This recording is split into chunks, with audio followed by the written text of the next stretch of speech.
Hello and welcome to Bringing Education Home. I'm Herb. And I'm Christina. And together we bring you experts and ideas to help grow healthy, happy, successful families that are both inside and outside the box. If you like the show, be sure to follow Christina on Facebook. And please leave us a like review on your favorite podcast platform. Today, I have the pleasure of introducing Jen Dreyer. Jen is a parent coach and educational consultant who supports families and teachers of neurodivergent children. Jen has more than 20 years of experience working with children, families, and teachers in both New York City and DC as a public school teacher and staff developer, parent advocate.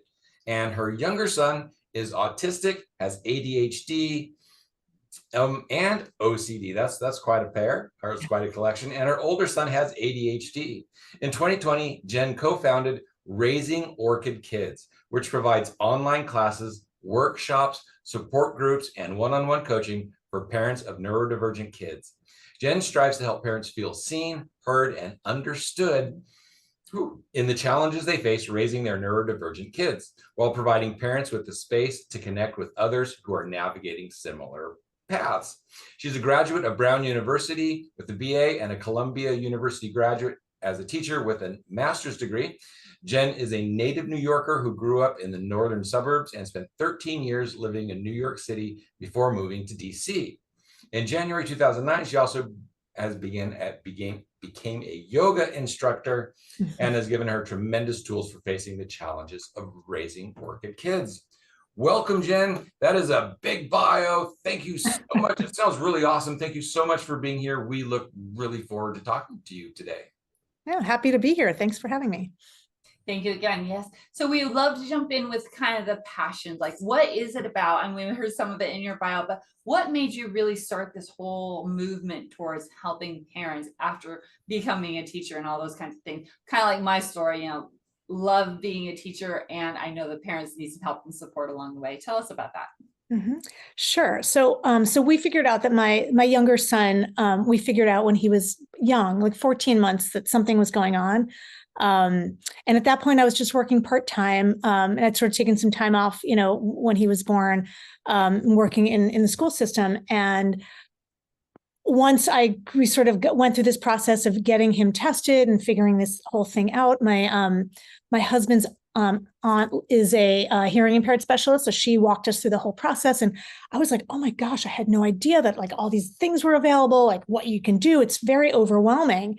And so to have her kind of guide me through that process, like, oh, we just go and, go get a hearing test, start there. If it's his hearing's okay, sort of walked me through that process.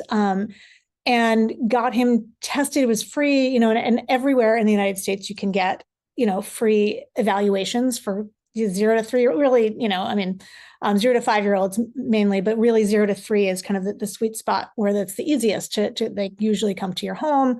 And my son was evaluated and he was way behind, like way behind, in a number of different things. And so we started, free services, which was amazing. And he went from in 1 year, so he got tested, he got evaluated at 17 months by DC.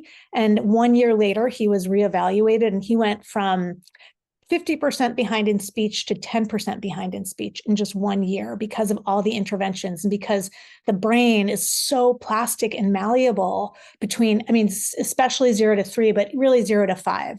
By 5, 90% of the brain synapses begin to be formed. And by 3, it's 80%. So it's like, if you can get in early, you can really help, move the needle as much as possible. Not to say that if you find out later, there's lots of stuff that can still be done. So anyway, but I just wanted to really, all of a sudden, when I saw that exponential growth, I was like, more people need to know about this and need to, just be aware of what to look for. What are some of the things that, are signs that my child's behind? Because I realized that so many people were just trying to tell me like, oh, don't worry about it. Like, he's a boy, like he's your second, your older son probably talks for him. And I was like, well, not really, but okay. And so I think I just really passionately wanted to help parents, like, get the help early and get the support and not feel ashamed and not feel the stigma, because that's a real thing too. And I'm really pleased to see, that needle moving quite a bit too, like in that we're evolving quite a bit culturally. But it's still hard for some, many people to accept and to, get the help and not just sort of push it off. And so, as I like to always say, like, no one wins when you wait, right? So just find it's out. Also not so much as pushing it off. So the start of your story is very similar. So our first child, we figured out very early, before he was 2, that there was something not quite right, and went through diagnosis and started finding things, had like IEPs and stuff set up before school. Yeah. But where you had it way better is you had somebody that helped you understand the services, find the programs. We found like 1 or 2 programs, and one of them was like a class is like, my child is different and it hurts. And so we went through that class, and it was more about us. But resources for our children weren't out there. So we struggled through it, and we did the best that we could. But had we had resources, had we had some of this understanding of some of these tools that are out there now, but again, 35 years ago, this stuff, wasn't there. Easy. No, there was so much less available. Yeah. And so, and so it can be totally overwhelming for parents, because, this is not what we expected, right? No one like has a kid and mostly like, expects your child or hopes your child will just, sort of follow the trajectory and kind of just, be normal and be all the things. And, when things don't go as you envisioned, in whatever way that takes shape, that can feel overwhelming. And so to find, a group of other parents navigating that, and be some expert support and guidance, can really feel incredibly comforting. And, we always joke that we sort of like save marriages also. When both parents come, it can be like, miraculous for understanding and, just. We talk about children's education. We help parents homeschool, but that improves communication, that there has to be family work. There's more commitments to it. It's going into family values about why you're homeschooling and aligning your values and your principles together. And so it's like, so that's kind of what we do too. And it's like, it's amazing how many people just don't understand that concept. And just to have that as a core understanding can just launch a family. Yeah, absolutely. And I also want to touch on something you said there about, kind of like the embarrassment or the stigmatism that, parents often feel because of this, right? Well, I was a teacher, so then I felt doubly ashamed. It's like, oh my gosh, I'm a teacher. I'm still not able to get everything I need for my child, or, oh, I'm still not able to help him enough, right? Those kinds of things. Or we have the IEPs and none of it's happening in the school. It's like, hey, I'm a teacher. How come I can't get that teacher to do what they say they're going to do? And all of this extra help, and it's just not happening. What do we do? So even as a teacher, it's like it was hard for us, and we had at times. So now we help other people get through that too. So as I was an educator too, and I was like, but I didn't teach. I was not trained in any special education stuff. Like, it just wasn't my sphere of understanding. And so, I had the basics, but I didn't know, sort of the in-depth stuff. And I wasn't an early child educator. And, so there's all these niches that we end up in. And so sometimes when our kids are not in those, it can feel, but I understand exactly that same feeling of like, but I should be able to, right? And sometimes we just, we don't know all that we need to know to help. Yeah. And one of the other things you said was that, we are often told, oh, your child will develop, they'll get there, don't worry about it, kind of thing. And one of the things that we also talk with family, and I bet you do too, is like, follow that gut instinct. I mean, if you really feel there's something going on, don't wait for it. Yeah, because even in your story, it's like at 14 months, you realize like, hey, there's something going on. And all of your circles like, oh no, just let it ride, figure it out, it'll work. If you had done that, it would have made everything a lot harder later on. So as a parent, it's like when you have those feelings, it's like, don't dismiss that. That is incredibly valuable information. Yeah, that little worry, because it is very enticing to just put your head in the sand and just wish it away, like, no, it's going to be okay. Right. Because that, it feels very scary, right? Like you start imagining like what's going to happen to your child when they're 40 and, you're like so far down the rabbit hole sometimes, that you just can get overwhelmed. And so I think when we can just sort of dial things back a little bit, like, what do I need to take care of, right now? So now that we've got a lot of parents into their feels and It's like, now oh, no. another whole aspect of this conversation is, okay, now how do we help the children? How do we talk to the children? Because it's like, okay, we know all of this stuff. We know how but they're little. They're not going to understand this information. They're not going to know what we're talking about. They're just going to know that things are different. So how do we start talking to the children about the differences in a healthy manner for the child? Well, I think in terms of, there's different ways to look at it. Like, one, you can, if you have a diagnosis for your child, right? Like, when do we, lay that out for them? And that can be really different. Like, I don't think there's anyone that says by age 5, everyone should know their diagnosis, or like by age 9, or, I think it really depends on the child, and it depends on the child's openness to it, right? And interest in it, right? And so it doesn't make sense. So I think we told my son, maybe he was about 8, because that was when he first started asking, like, why do I like to watch the same TV shows over and over, but my brother Zach does not want to watch? Like, I don't understand that. And I was like, well, so glad you asked. So then we sat down, and and one of the things that at Raising Orchid Kids, we try to coach parents to do is something called brain talk. So we talk a lot about our brains, right? And we just layer it in. Like, my brain loves, this is what I said to him. I said, your brain loves to watch the same thing over and over again. That makes your brain feel really good. It feels safe. It feels great when you watch the same thing over and over. Zach's brain gets really bored when he watches the same thing again. His brain does not like to do that. Isn't that interesting? Right? And leave it there. Right. And so it's one of the things that we always say is so that was my first kind of conversation with him about brains and differences, and sort of laying that foundation of, we all have different brains that perceive and move through the world very differently. Right. And so if we can start to kind of lay that foundation for kids, and you can do that early. I mean, you can do that with a 3 or 4-year-old if you want to. Be like, your brain really loves playing with that toy, doesn't it? Or your brain loves to watch Bluey, or whatever it is that is the current show. Now, my kids are 13 and 15, so I don't really know what's so current anymore. But anyway, those are the ways you can start to kind of layer in the brain talk. And then, we also put in the body talk.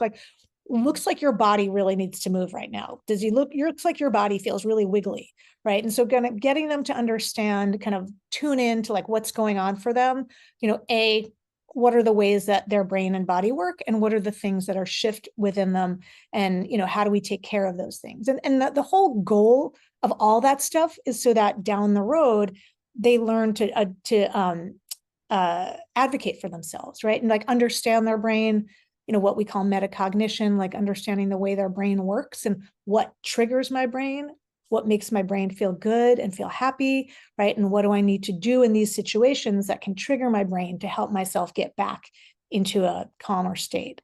And same thing with my body. When my body feels really wiggly, what do I need? And the best part about that, I love that you didn't use the label right away. They don't need the label right away. Instead, you went to the brain and the body, and it helped them understand themselves, and saying, basically victim status. Oh, I have this, so I can't do da da da. But instead, that positive way you framed it, and the way that it really helped them connect. I love that. And I hope a lot of parents heard that. Listen to the way you approach it, and answer the question that your child asks. Don't give them a whole bunch of extra stuff, right? Yeah. And then, and then down the road, you can layer in the labels, if it, I think, again, we don't want them to feel shamed about it, but we also don't want them to understand this is just a part, you have an autistic brain. That's cool. Here are some things that some autistic brains like and don't like and struggle with and are good at. Here's the way that yours looks, and what do you think about that? And what do you have to add to that kind of thing? Sorry, I interrupted you. What were you going to say? No, that's quite all right. You also just kind of actually just kind of blew my mind and just opened up a whole lot of new perspectives for me. And that's one of these things that I really like about this podcast. So you talked about the kid's brain being different. Oh, your brain likes this, my brain likes that. I used to come at that through personality. Oh, hey, this is the way introverts work, and you're introverted, and so you get energy this way. When you're in crowds, it takes energy. So So it's like, you can't be out in front of the group of crowd the whole time because that will drain you. And so, I talk about stuff like that. And now to also talk about it in the brain, and then you talk about it in the body. And then I'm thinking also there's now the emotional intelligence where we're separating out the emotional body as well. And so in a way, we're not giving the kids the mind, body, spirit connection that is so necessary, but we are in the words that you're using. And so the way that you were talking about that right now, it's just like, it brought the humanness in it to me. It's like, because one of the things that we really like to do is teach children how to be human, because they think that all of this stuff is what life is about instead of being human. And that's just what we do as part of it. So that becomes their identity. And so, yeah, so what you were talking about oh, hey, that's the way your brain and my brain is like that. That was just epic. And my mind is just, so thank you. That's one of the best reasons I like doing this podcast as well, is because it just, you get these things that just open it up and change your perspective on so many areas.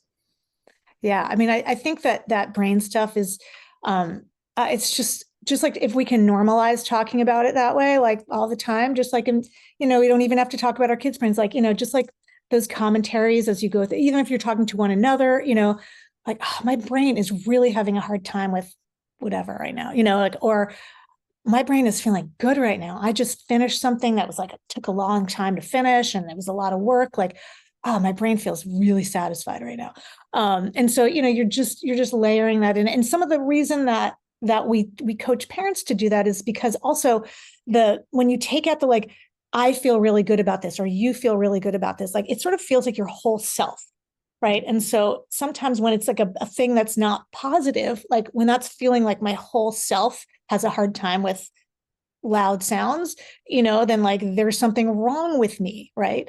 And so what it also sort of, we coach into, like, and this is what I say this to my son all the time. And this came, through one of his therapies that he's been in, but this idea that we talked to him, like, your brain sometimes tries to trick you. You kind of have a tricky brain sometimes. And when your brain tries to trick you into thinking like, oh, this is way too hard, or like, I can't do this, here are some things we can do. And, sometimes we honor our brain, like we need to take care of what our brain needs.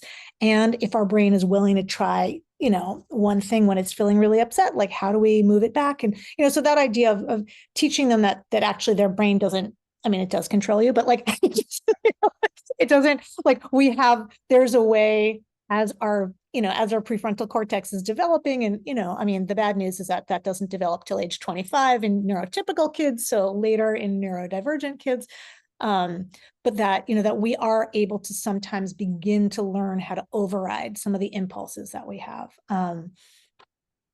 So Matt got into parts work and internal family systems and trauma stabilization therapy. So it's like the separating the parts out, the not being. So it's like if you say, oh, I'm angry, it's like, is all of you angry, or is just a part of you angry? It's like, is there a part that has a different feeling? Is there shame? Is there frustration? What's going on with the anger? And so breaking it into parts, the brain part, the body part, and then being able to, this part that wants to have this, and this part that wants to have that. And now this conflict is inside of you because of these two parts that want different things. And now we have to resolve that to feel. So again, it's like the stuff that you're talking about, it's like taking so much of the stuff that I know and from so many different varied ways that I've come at it and just like condensing it. So it's beautiful. So thank you very much. Yeah, thanks. There's some great books that, that I read to my son when he was, when we were, broaching the topic of kind of the way his brain works. So there's one I really love. It's called They All Saw a Cat, and it's all pictures, and which is really cool. And it's basically about, like, you have like this cat, and then you have a mouse who's looking at the cat, and the cat looks totally ferocious, right? When it's from the mouse's perspective. And then you have a dog looking at the cat, and the cat looks like really scrawny because, like, now the dog is looking at the cat, and the dog sees this like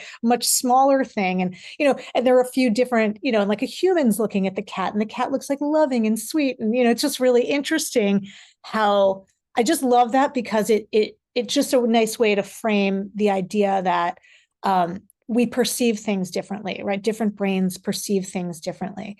And so it's a good way to kind of start that conversation. So when your child, when you did finally have the talk about his diagnosis, so you started talking about it at 8 about differences. When did the actual diagnosis and conversation happen about the label, about the actual medical difference? Yeah, that's a great, I mean, so we started talking about brains. And the one thing that we also always tell parents, and we've done webinars on this stuff, like, because it's in a really important and tricky topic, is that it's like a lot of 5-minute conversations, instead of like, we have to sit down and I need to tell you something about your brain, no, like, let's just be very casual about it and just be like, hey, this is the thing that your brain likes to do. And this is the thing that Zach, your brother's brain likes to do. Tie that one off with a nice bow and then let's move on, like next week, something else comes up. And so one time, I think it was just like maybe shortly after we started having that conversation, because part of his autism is repeating things, like he likes to like have that conversation again. And so he will say that it is just so weird that Zach doesn't like to watch the same thing, and I was like, yeah, I know. And I said to him, you have an autistic brain. It's called autistic. It's, it's autism, something called autism. And it just means that your brain works a little bit differently than Zach. Zach does not have an autistic brain. And so, I sort of started there. Right. And I was like, and some of the things that are cool about your autistic brain is that like, it helps you see things that like, I don't even notice. Right. And so, or, my brain doesn't know, I do not have an autistic brain and my brain does not even notice those like things. I mean, so my son like fixates on fonts. He's like, oh, that font is the same one that they used at like that restaurant we went to last week. And I was like, oh my gosh, how would you know that? But it's because he's got this incredible brain that like sees so many more things and holds on to many more things than I do. I mean, like, I am not good at directions. That kid can get me anywhere. Like, he's like, make a left here, mom, make a right over there. He knows exactly where he's going. Because that's how his brain sees things in a different way than mine. And so that was kind of how we started it. And then, again, we came back to it again when he would ask another question and, and get really frustrated about something and, have a meltdown. And when he was calm, I would say, yeah, sometimes your autism makes it hard for you when there's loud sounds or when, someone says something that, triggers you. Like your brain has a really hard time, not, reacting in its reaction, whatever. And so things like that. And so, and again, layered it in. And I said to him, also, part of why it's hard for you to like sit down and like do something that's not very interesting is actually part of something that's called ADHD, which is another thing your brain, is going on for your brain.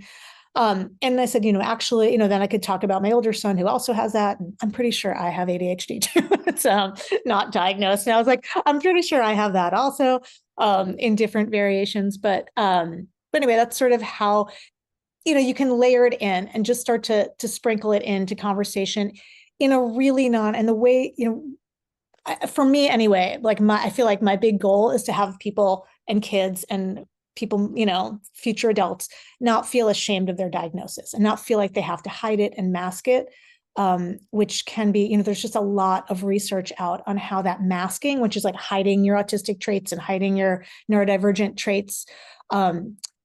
I mean, we all have to do it, right? Everyone has to mask at some point. We have to teach our kids to sometimes mask, right? Like you can't just like kind of fit in because well, you can't like yell what's coming up in your mind when we're like, at like a theater, or something like that. Like, there's a time and a place for things. So, that's stuff that they need to be explicitly taught. Like it's not going to come naturally to our kids who are neurodivergent. Now a few words about vibrant family education. How many entrepreneurs and business owners start out on this journey to make a better life for their family, only to find that it took so much more time and effort than they were expecting that they had even less time for their family? I know I did. At Vibrant Family Education, we want to help you reach your family goals while you're still building towards your business goals. We do this by bringing you the third leg of the stool to keep your family upright, family education development. By bringing your children's education home, you will be able to model your work ethic and family values as you overcome obstacles and challenges to build your business. Instead of learning facts to pass tests, your children can be watching and seeing the dedication it takes to build your business and the legacy you want to create for their future. They will be able to witness the struggles and joys, the wins and the losses, and learn from you how to persevere and grow in life. Instead of waiting until you get successful to spend more time with your family, start with the end goal in mind and bring your family home. Instead of trying to repair your family after you reach success, let us help you start achieving your family goals from the outset. Learn to be successful with your family now, and no matter what happens in the future, they will be better prepared for life, especially after watching how you cared for and built not only a business, but a healthy, happy, and successful family. We offer a wide range of educational services, including how to easily get started with homeschooling. Come visit us at vibrantfamilyeducation.com and let us show you how. And now, back to our guest. Masking. So, children go to church, they get wiggly. Is masking teaching them to sit still? Is that masking? So again, of what I'm asking is are there tools that we can teach children to compensate, or not even to compensate, but to thrive with their differences, instead of saying, oh, that this loud sound, you're going to react like that. It's like, oh, this loud sound, you're naturally going to react like that. How can we calm that down within you? So tools like that, because part of that also kind of sounds like, oh, well, you're like that, that's going to happen, or you're like that, you're going to yell. It's like, so like, you're like that, right? Your brain reacts to loud sounds. So what do we need to do, right, in order to help your brain feel better when the sounds are loud, right? And so could be that. And so this is what we teach parents what we call antecedent interventions. Like, what do we need to do ahead of time? And this is always your best return on investment in helping kids' behavior. Because the other thing that we tell parents, which is always a little alarming to them, is that you cannot control your kids' behavior. It is 100% out of your control. You can set it up so that we're going to have the best possible scenario to try, to do what we need to do ahead of time to hope that this goes well. And that does not 100% of the time determine that things are going to go well. We can also, think on the other side, what do we need to do once that behavior happens? But, the middle part, the behavior itself, is 100% in our kids' control, which can be really hard. And it's not, and I think we also need to be able to let go of shame around our kids' behavior. Like, if we have a neurodivergent kid who reacts to loud sounds and they have a meltdown, when a loud sound happens, that was maybe an unpredictable loud sound, right? When it's predictable, we can plan ahead, right? Like, if we're going to church and we know there's a loud choir or something like that happens that feels loud, there's a bell, there's something that might feel triggering, we can bring headphones, we can bring, we can make sure that we're in a quieter space. We can hold something that feels soothing to them, whatever it is that was going to help. And that's going to be something that you can determine the older they are, the more they can start to say, hey, this is what helps my brain feel better. And here's the thing that, when this gets triggered, and you can try out a few things, but some of it is just kind of coming prepared, right? And so knowing that those, even the unpredictable challenges are really kind of predictable. You might not know that the ambulance is going to, come by at this very moment, but that the ambulance sound might be triggering to your child. So we have kind of at the ready, here's some tools for when that happens. It just helps your child know what to expect, have a sense of I have an agency here. I can control, I can do something to help myself feel better in this situation. And I love that, because neurodivergent, or even our, regular quote unquote kids, right? You can make sure you set up situations that are good for them. If you're going to do a party or something, and there's probably going to be foods that they don't like, you bring a snack bag of things that they would like, right? Kind of thing. If they are going on a big adventure, you make sure that their blood sugar is steady by having those snacks and things like that. They get enough sleep the night before, all those different things that parents sometimes forget about. And I was guilty of that. We went to Disneyland and I was like, oh my gosh, we're going to have the best time in the world. And we didn't have such a great time the first day. And he's like, wait a second. We just took them out of their schedule. They're in this way overstimulating area. We didn't eat on time. We didn't sleep as much as normal. And you're expecting them to be perfect boys. And it's like, oh yeah, guess what? Maybe we need to back up a few steps. So the next day we approached it differently. We went in the morning. did some things. We took a break in the afternoon, went back at night. Oh my gosh, the day was completely different because, like you said, we were setting things up for the best possible outcome. Yeah. And if your kid has to sit still for a while, run the heck out of them for an hour Yes. beforehand. Get them It's tired. like- Trampoline, whatever you need to do, right? And Be maybe quiet they hold Sunday a morning. fidget, Go, and get maybe out they the have house. something, like something else that they can be doing that they know, like, oh, I might get fidgety when I need to sit. Like, let me plan that out. But yes, totally. Right. No. And that's what I think, some of it is, well, not even some of it. I think like 75% of it is managing our expectations as parents, like, knowing what might happen, right? And planning like a little bit in advance for kind of what's our plan B, like in case the plan A, which we were imagining happening, doesn't occur. And I must say, if you have a boy and you're going anywhere in your water, grab a towel, even if you're not planning on getting in the water. Okay. Girls, guys gonna fall in. He'll figure out how to fall in. So bring a towel, be prepared. I actually want to jump into the relationship between your boys, right? Because we also have 2 boys and our oldest one is on the autism spectrum. And the thing that really hit me hard one day was when my younger son said, "Why do I have to be the big brother? Why do I have to do more, understand more, etc.?" So I'm wondering, what kind of conversations have you had between your boys that maybe help smooth some of this out and might help other parents smooth this out? Yeah, it's funny because that you're talking about this, because I am literally just writing a blog post for on siblings, and we're doing a workshop on siblings in a couple of weeks on managing siblings when you have one who's, we call them orchid kids, because we like to imagine them like the flower that needs the right support and environment, and then they can blossom and be beautiful and grow. But they need specific stuff, that you can't just like put them in a dark corner and hope for the best. Unlike some plants can do that, like there are the dandelions that grow out of the cracks of the sidewalk, Anyway, so I think with siblings, it's tricky, it's hard. And I think that the message that we always wanted, that I always, say to my kids. So my older, so I have it kind of the opposite, right? So it's my older son, who is more neurotypical. I mean, he has ADHD, but he's socially neurotypical. And my younger son, who's not, and they do love each other, and there are like lovely moments where they can play together, and then there's like lots of non-lovely moments, I will say.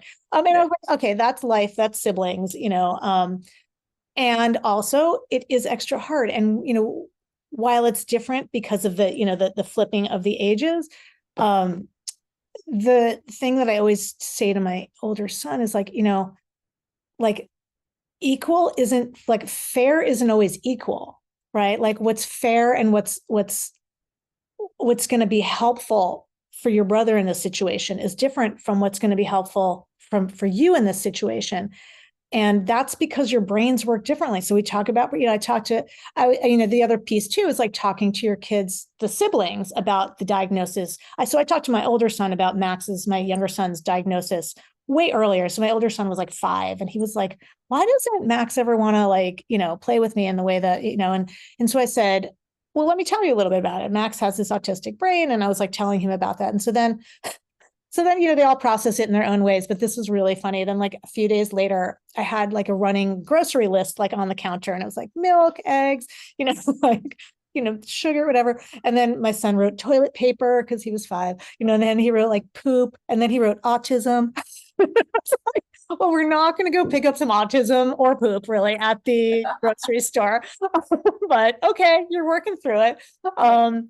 And so I think some of that is just like they need to kind of play around with it and do that. But the other piece is that, I sat down, we've had a lot of heart to hearts with my older son, like with like really serious, deep, big feelings happening. And, my older son I'm 5'2". My older son is like pushing 6'3". So it's really interesting. Yeah. So we have to sit, and we were looking at a third thing. We're not looking at each other because, this helps. And I just have to validate for him that it's hard, and that validation is really important. Like I see you and I get it, and it's hard. It's hard. It's hard having an autistic brother. It is. I was like, and, I do think that it will help you become a more understanding person, and down the road, you will just understand, be more compassionate in general. But it's funny because he's like, but I'm not more compassionate now. And I was like, that's true. They'll probably change later. Yeah. But I do think that having those conversations where you can just like talk through and be like, you need to understand, like this is what his brain has a really hard time with right now. Like, it is learning, we're working on it. He can't remember that you told him that last time. His working memory is not awesome, so it's like he can't recall the thing that happened last time. He's not like drawing to mind. So even though I know you think like, oh, I told him that, why is he doing that again? Like, it's so annoying. I'm like, he's not able to control his impulses yet. And that's hard. Right. And you can feel frustrated with that. Like, that's okay. He can't change it right now. And you can have your feelings about that. So I think that's sort of the way that I go about it, that like, we have to accept what's in front of us, right? And who is in front of us as parents, as siblings, as all the things, right? We can work to help them, right? Like navigate relationships better and navigate all the things better. And that piece of acceptance is really, really important at the same time, but also validate for everybody, like what everyone's feeling. It's okay to have the feelings. Like, as parents, it's okay to be upset, when your child, and feel frustrated. All of this advice you're giving works with neurotypical, yes, with regular kids as well. Yes. I grew up with 2 of my 4 sisters. I had one older, one younger.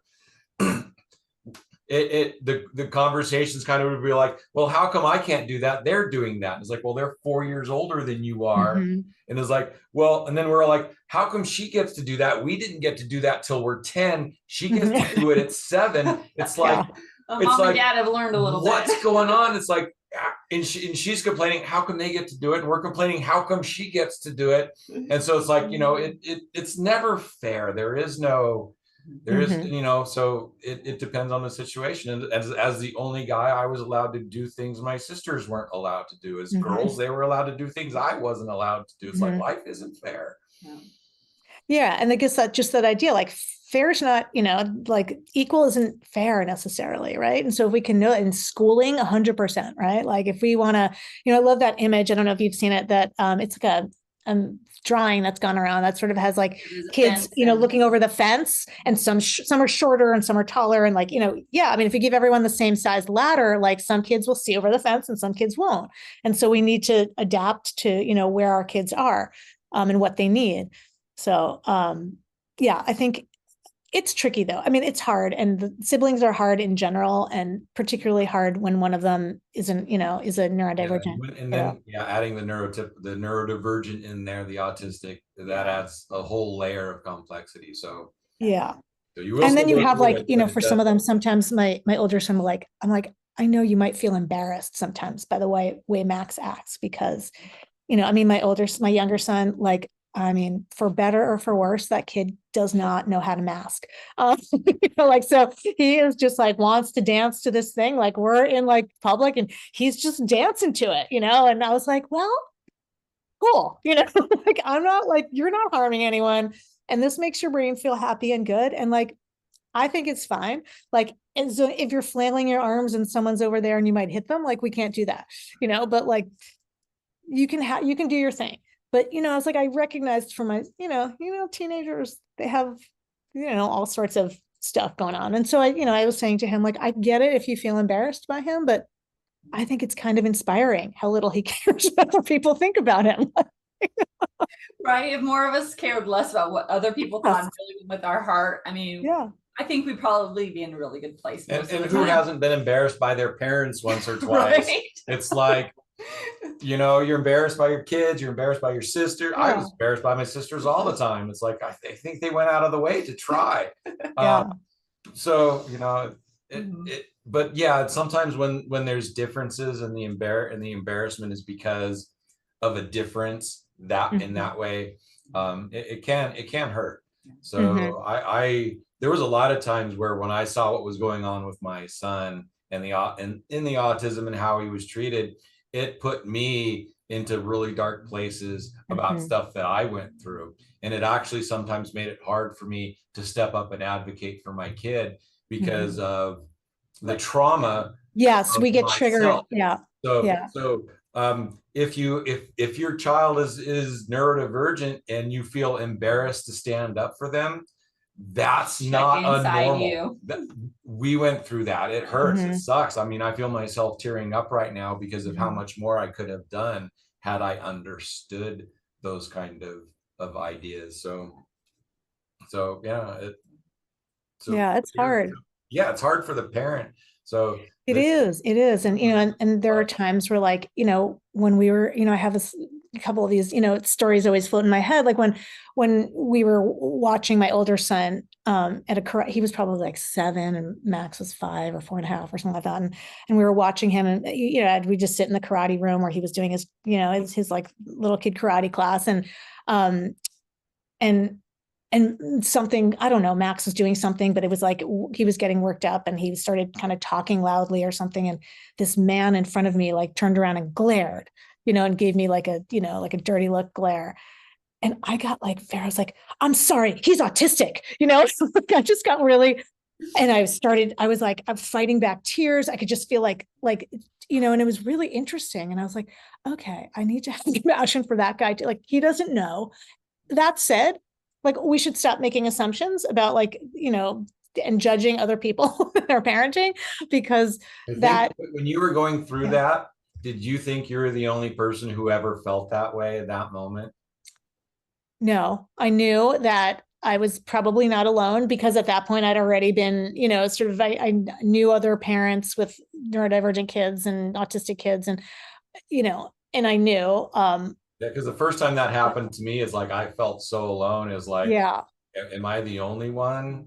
And so again, yeah, knowing that this isn't unusual, that this might happen, mhm, can prepare even the parents for when it does. Is like, oh, yeah, this is what they were talking about, and that might help you shift out of that just a little bit sooner to give yourself a little more comfort in how you are responding to the situation. yeah. And we always say to parents, like, have a script, have like a thing in your head that you're going to say, like that you've practiced, what you're going to say, that like, if someone is looking at you funny because your kid is doing their quirky thing or having a meltdown in a public place, um, you know, have whatever thing you want to say, like, he's having a hard time right now. Sorry that he's being loud, like, hopefully, whatever you want to say, like, he's autistic, he's having a meltdown, whatever, you don't have to say I was like a big fan of trying to like very much destigmatize, the diagnosis part. So I would always tell people he's autistic. It's okay. He's just doing this thing right now, but everyone has to make their own, choices of the language and things that they want to do and say. So, so I think whatever you feel comfortable with, I think it is a really good plan though, to like know ahead of time, to prepare ahead of time, like this might happen. Right. Yeah. And, what might we say? What might we plan ahead to note? That way it just feels less you feel a little bit less overwhelmed, I think. Yeah, and then you won't regret what you said, and then you won't regret what you didn't say. Right. Right.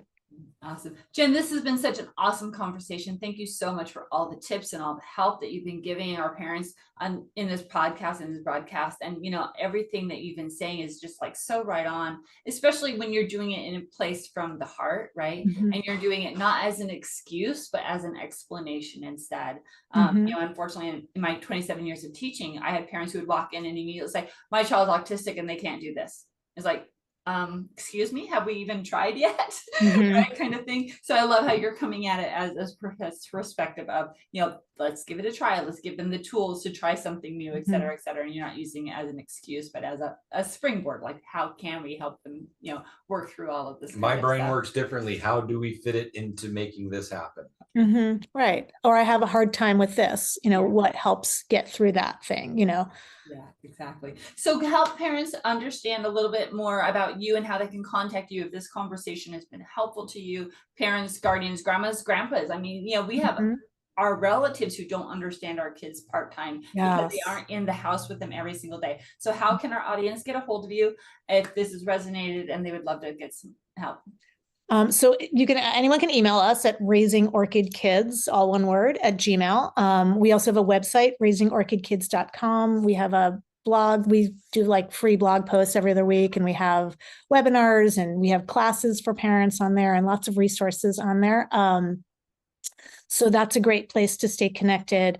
And, parents actually, even on our website, there's a way to just like send us a note and ask a question or, and reach out. So we also have all a of that Facebook information group. will be down in the show Yep, notes, so you don't absolutely. have to remember it. But for people who are listening, if you want to write it down real quick, or back it up a little bit, write it down.